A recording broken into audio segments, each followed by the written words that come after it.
Let's move on to our second old China hand, Paul or Pál Komor. Paul Komor, businessman, Hungarian quasi-Consul, and a key figure of the Jewish refugee aid in China, was the scion of an ambitious family that rose high in the age of Jewish emancipation in Hungary. Grandson of a provincial rabbi, Paul came to China as a child with his father, who ran a curio enterprise in East Asia. Although born in Budapest, Paul spent most of his life in Shanghai, witnessing the neck-breaking transformation of the small foreign entrepôt to the world's third largest metropolis.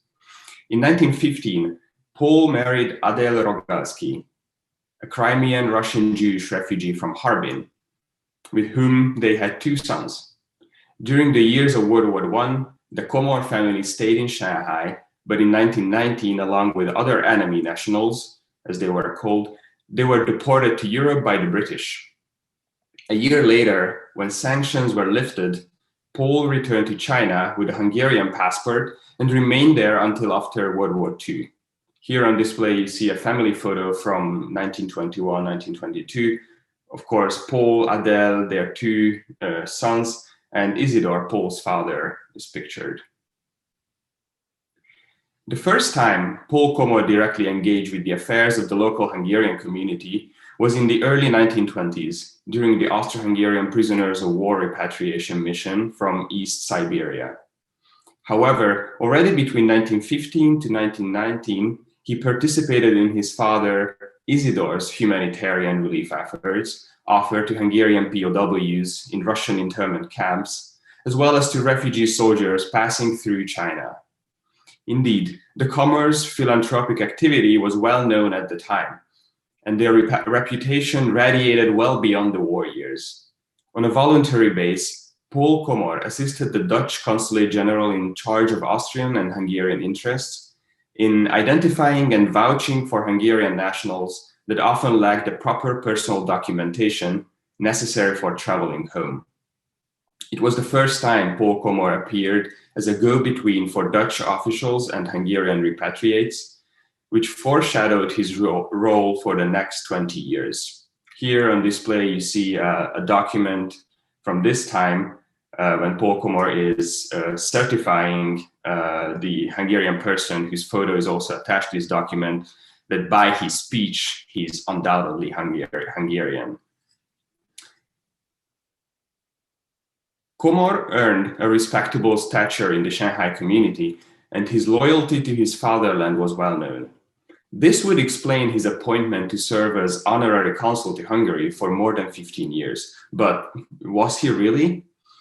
The man who later earned his fame assisting persecuted immigrants during the unfolding Jewish refugee crisis of the late 1930s was immortalized half a century later in survivor memoirs as the quote-unquote Hungarian consul, whose signature validated their temporary identification cards, also known as Komor Passes. However, the later honorary secretary of the International Committee between 1938 and 1942 never actually assumed a consular position. The explanation for this is to be found in the Sino-Hungarian diplomatic relations, or better put, the lack thereof. Unlike Austria and Czechoslovakia, the interwar Hungarian foreign ministry was not able to work out an equal treaty agreement with the Republic of China. As a result, the Nanjing government could never confirm Komor's appointment as an honorary consul in Shanghai. A consul or not, Komor's commitment to the country of his birth and his compassion for the vulnerable aptly intersected in his first organized charity endeavor, the Hungarian Relief Fund. Founded in 1924, the Hungarian Relief Fund, like the above-mentioned Austrian and Czechoslovak benevolent societies, was an expatriate charity fund relying entirely on the benevolence of its patrons, contributing to the relief of impoverished Hungarians. It was single-handedly led by Paul Komor, who undertook his job alone, receiving no remuneration during his entire trusteeship.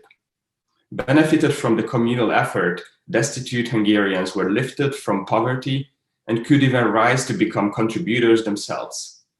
Since the majority of the interwar Hungarian diaspora came to Chinese territories as penniless ex-Austro-Hungarian refugee soldiers fleeing war captivity in Siberia, the Hungarian Relief Fund's history inextricably linked to theirs.